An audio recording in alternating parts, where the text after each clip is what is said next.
Hey, what's going on, guys? Casey here with my buddy Matt, casting some more StarCraft 2 action from the Chobo Team League. This is a Week 5 matchup between All Inspiration and Guns and Roaches. And let's start off by introducing the red Zerg player in the top left corner of Merry-Go-Round. It is All Inspiration's Einherjar. And in the 2 o'clock position, we have our Guns and Roaches player playing as the teal Protoss player, Eramis. So PVZ coming up here.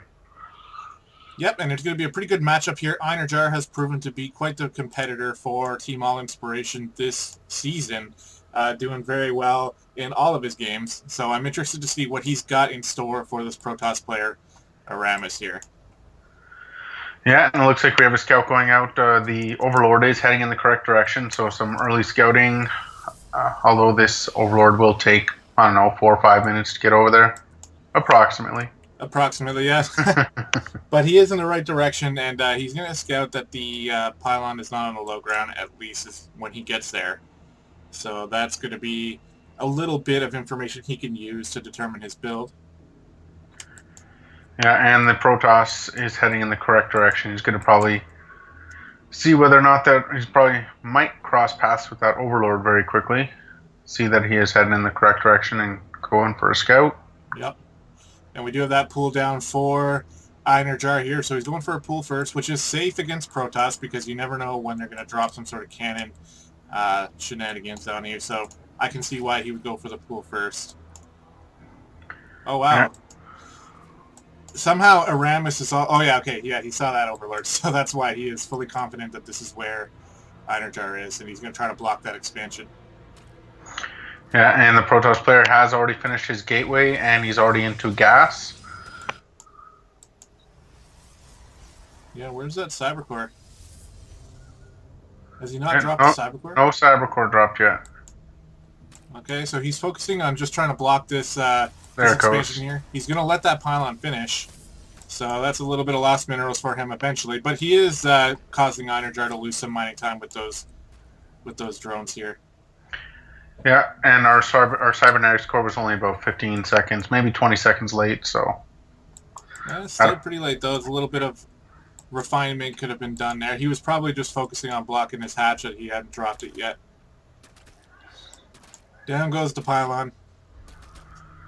A loss of 100 minerals, but delayed that hatchery by a good 30 seconds, I'd say. Yeah, you could say it was worth it. We got the mothership core coming out here, and it looks like he's going to go for that expansion. He is dropping a pylon on the low ground, so he's getting ready for that. 4 lings on the way out for Einherjar to go get a scout off. Now, how much longer? Oh, there's the mothership core. So it might do a little bit of damage, but it'll... Oh, no, he canceled the pylon and dropped the nexus. Okay, well, that Overlord is like right over that, so he's ready for it. So these lings really don't even have to do much scouting. They'll probably see the mothership core and then just run away. Oh, they might get a... He's going for that probe. He'll get it.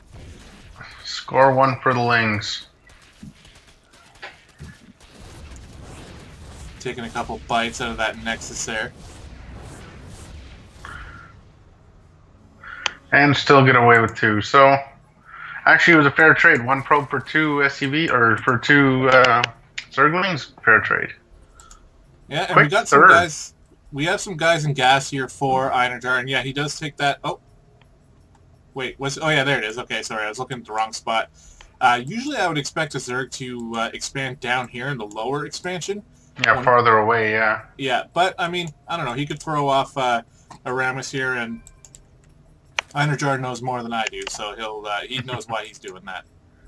Yeah, still no dropping of a Roach-Warren yet, so still just droning up as it looks like. Yeah, he's getting link speed.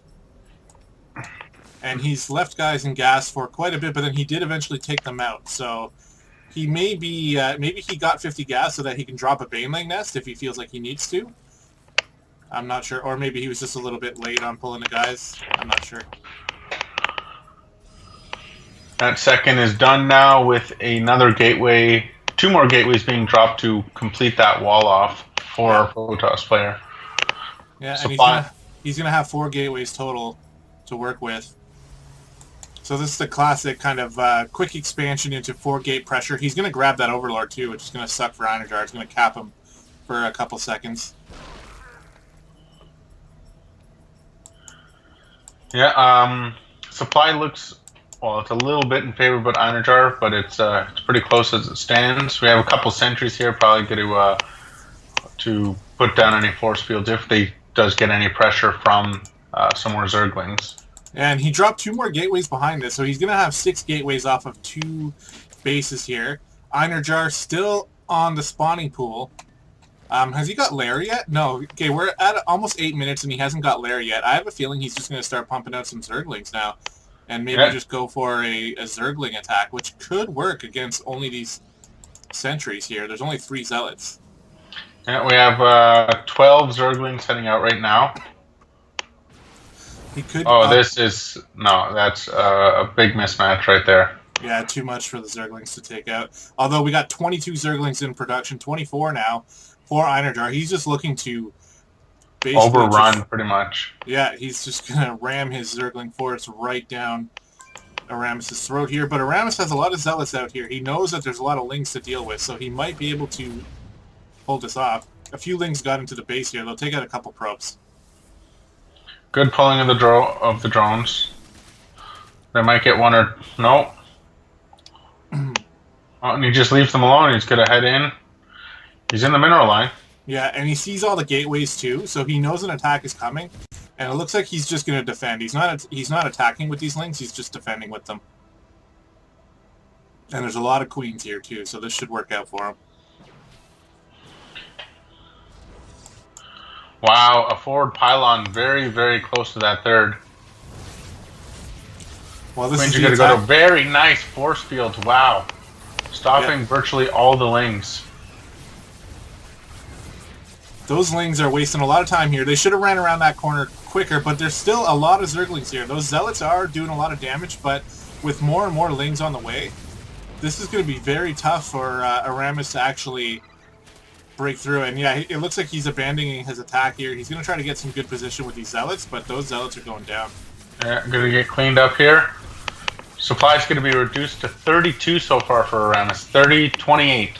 Yeah, and with a Baneling nest down already for Einherjar now, he could just rally all those Lings over to the wall and just bust it down with Banelings, and then there's not much here. There's only 2 Zealots. Looking at the money, he has no money left. That last warp in of the 4 to try and keep the attack going ended it right there. Yeah. Here we go. Going to morph in just a few Banelings. He doesn't even really need that much. 8 is definitely good enough. And we got some sentries being warped in, so that'll be 2 force fields that he can use. But these pylons are very weak structures if you're going to be using them for a wall. So here we go. Bust coming in. Force fields are late. Oh, there's a force field. Okay, just go to the other pylon. Alright, so he's just going to draw out those force fields for now. Wait until these sentries run out of energy, and only one has... I think there's enough for one more. Oh, the sentries weren't watching, and there's the wall taken down. The Lings stream in, and they're just going to surround these sentries. They're going to kill so many probes, and this is probably GG. I don't really know what Eramis can do to come back from this. No, 3 Zealots warped in, and there's the GG by Eramis.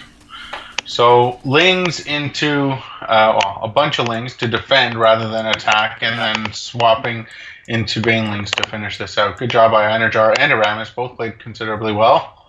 Yeah, it was a very good attack from Eramis, and unfortunately for him, Einherjar was able to sniff it out. He had a bunch of Zerglings already ready to defend, and then easily took out the force of Eramis, and then just countered and won. So, very good game here by Einherjar, and that's going to be another point on the board for All Inspiration in this week's matchup against Guns N' Roaches. Yeah, so thanks everyone for watching, and look forward for the next game. Yeah, see you guys later.